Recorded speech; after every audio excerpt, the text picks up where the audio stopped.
So in tutorials, right, you learn skills, you learn to embody your answer at a richer level. If you come to tutorial and you're still learning concepts, okay, then you know you are very, very far behind me. Okay, so I must warn you, because once we start from topic 4 to 6, it's no turning back. And those of you who do intro to econs, you know ISLM is not easy.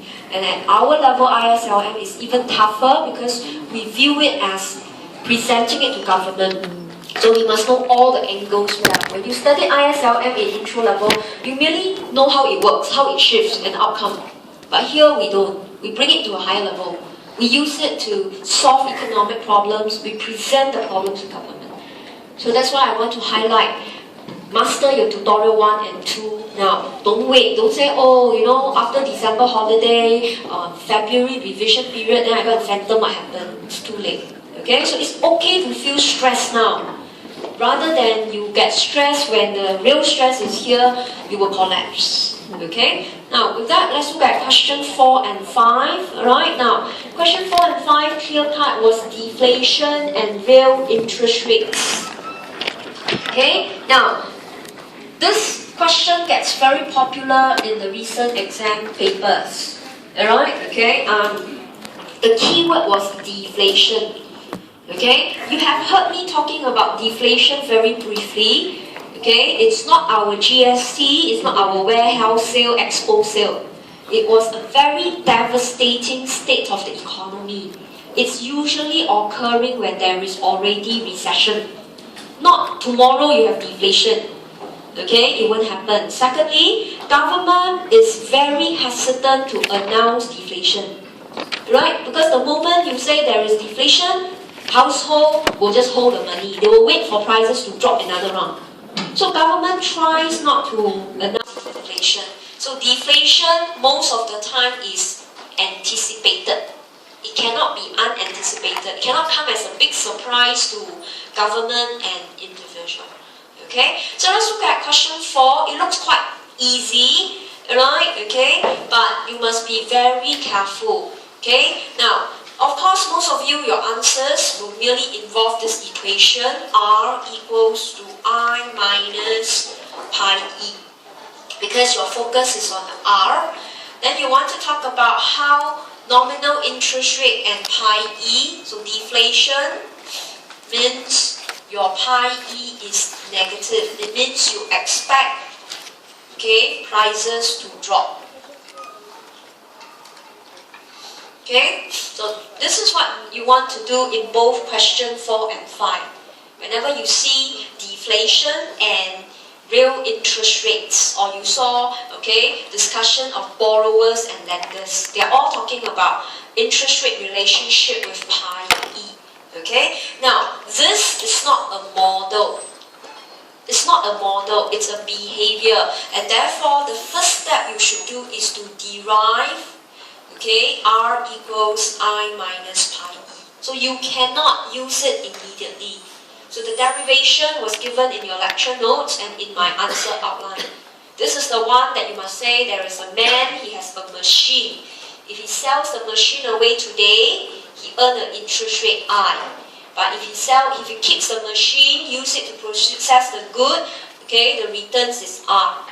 Okay, so the derivation, I did it with you in your lecture notes. You must derive, and this is usually 1 mark. So you must be a bit careful. Certain things, although detailed derivation is not required, but as long as you are using this, it's not a model. It doesn't have a fixed equation. You have to therefore derive it. So this is called Fisher's equation. So go to my lecture notes or go to my answer outline, check out the derivation. Okay, then from there you discuss real interest rate. Now, this is what I'm going to do, right? Of course, in your actual answer, you are supposed to present in paragraph. But here, I show you in a table format, okay? So, in your discussion, you actually write 1 paragraph, assuming now current period is period 1. Okay? Pi E must be 0. You cannot put a positive value. Because before deflation comes, you must have zero inflation first. It means P unchanged. Prices, okay, remain unchanged for quite some time. Alright, so pi E means current inflation is zero. Put an interest rate I and cannot be too high. Alright, because if you have deflation, alright, okay, you are already in a recession, so interest rate you can just put a 2 or even lower. Okay, therefore you show that in period 1, okay, where you don't have deflation yet, alright, you only have zero inflation, banks charge your interest rate 2%, and the bank's real interest rate is 2. Okay, so you write in words, the spending power of the money collected back by the banks, alright, is 2%. He collect back 2%, he can also spend that 2% on goods and services. Okay, then you talk about deflation sets in. So in this case, alright, you can put a minus 2. Okay, alright, then this is case A. You assume, alright, okay, banks, okay, cannot reduce I yet. So this is very much like unanticipated. Okay, so you keep R at 2. So banks set nominal interest rate. So you take your 2 minus a 2, and you could see, because banks cannot cut interest rate, R goes up. So the banks will gain. Okay, the banks will gain. Right, okay, but I will write there, however, mathematically, your real interest rate goes up. But conceptually, there's actually no borrowers. Because, right, economy, okay, is facing recession. So you look at this question, it looks quite easy. You merely manipulate the figures, but you have to explain actually what's happening in the country. So the bank seems to gain 4, right? But did the bank really gain 4? No, because first of all, there are no or very few borrowers. Because economy is facing recession. There's no need to borrow because you can't pay them. So you want to highlight that. R went up. A lot of students say, oh, the bank benefited. But did he really get to benefit? The answer is no. Okay? Then of course, same table, alright, but just another column, another row to show you if it's still period 2. Okay, so I'll just continue from here. Okay, you're still in period 2, you have deflation, minus 2. But now, banks readily lower interest rate. Okay, banks can lower I. So if you can lower I, you will lower it to near 0. Right? Okay? He cannot go below that. He goes below, he will go bankrupt. So the lowest he can go is 0. And a lot of times in my answer, I will use the word near 0. Because there's no such thing called 0, 1. It's just like 0.001. You just say it's near 0. But for mathematical calculation, we just put 0. So in this case, you could see minus 0, should I say, minus 2, you get a 2. And therefore, R is unchanged. Alright, you started with a 2. Now, although you can anticipate deflation, you will drop it to a 0. So I show in this case, R is unchanged. But is it really unchanged? The answer is no. Will the bank face unchanged interest rate? First of all, you will highlight. Okay, 1. When I is near 0, there is no depositors. So first of all, the bank don't even have money to lend out. Okay, and secondly, right, because of deflation, there is actually no borrowers. Same thing as on top. Because economy is facing recession. So look at how we phrase our answer. A lot of times students thought the answer is just looking for a value called increase, decrease. It's not, no? The question is actually looking at bank's reaction and our reaction. So in the second case, if banks can readily cut to near zero, R is unchanged. It means he's not affected. But will he enjoy this 2% interest? No. First, interest rate near zero, no depositors. The banks need our money to lend out. So he himself cannot even operate. Two, no borrowers as well because of the deflation. Alright, this is how you structure your answer.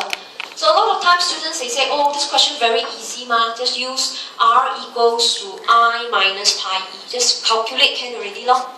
But it's not.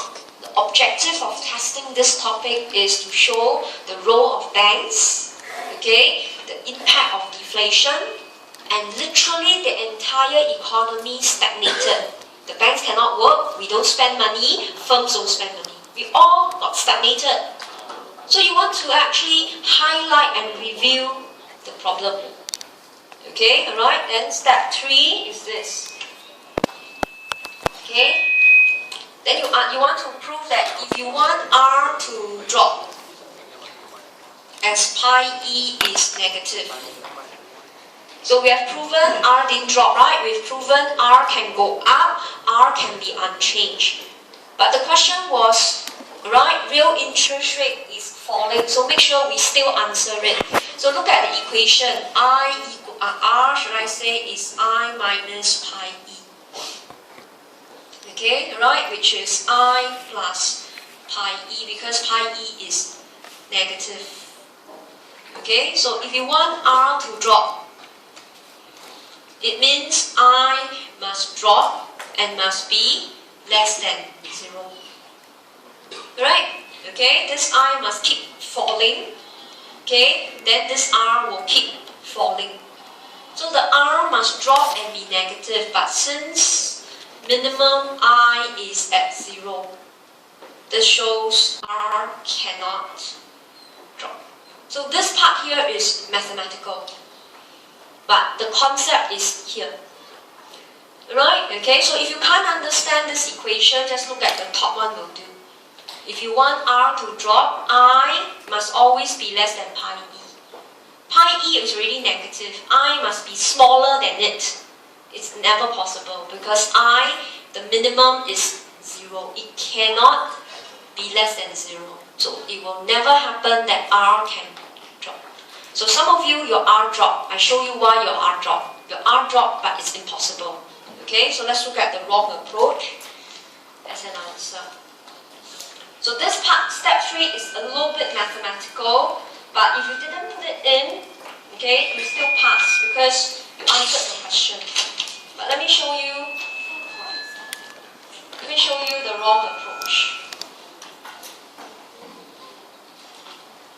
The wrong approach was this. The student used this kind of data. Okay, so period. Cannot just down. 1. I'm going to ask this. Okay, the student started with inflation, then interest rate say 2%, then R was 3. The student had this. Then period 2, okay, then the student said there was a minus 2. Alright, so this one was correct. From inflation, then went to deflation. So this part was correct. And the student said, oh, deflation interest rate was 0. So the student had 0 minus 2. Then they showed R drop. But what was wrong with this? You cannot have inflation before a deflation one. It can't happen. A deflation is a very serious, right, depressing state of the economy. Before deflation, it must be 0 first. It cannot from 5 go to minus 2 1. It won't happen one. So you must embrace deflation. It's not just price change. Deflation must accompany with recession. And if there's recession, prices must more or less be unchanged. So mathematically, this shows R will drop. Some of you have this little answer, but your first pi E is already wrong. Alright? Okay, so you must be careful. That's why when you use numerical value to discuss deflation, you must be very careful. The examiner is checking your understanding of deflation. He is not interested in A minus B equals C. He's not interested in the values. He's marking for how you interpret deflation and the role of the banks. Okay, so you go back and you write your answer. It's very short. This itself will take about half a page, a bit lengthy because you have to describe what that meant. But the rest of it, you just write one period in one paragraph. What the banks did, what happened to the bank. Okay, and say that however, if banks now can cut interest rate, this is what is happening to the bank, but the reservations that it won't happen. Okay, then point 3 is if you really want R to drop, that can only happen if I is negative, but it won't happen. Right, so it's not difficult, it's just very new to you. Now, this topic is actually related to ATAS, the last second topic. But I choose to put it here so that from now onwards, whenever I teach recession and deflation, you know it's a very devastating state of the economy, and you learn to be aware of it. Rather than teach you deflation at the end of the chapter, then to you deflation is just price drop, which is not. Right? So at this here juncture, you already know, okay, it is a very harmful event in the economy. So double check your answer. If your answer merely wants to prove mathematically it goes up and down, you fail the question. The question is not R, the question is deflation. So be very careful with this. Okay, so that was question 4.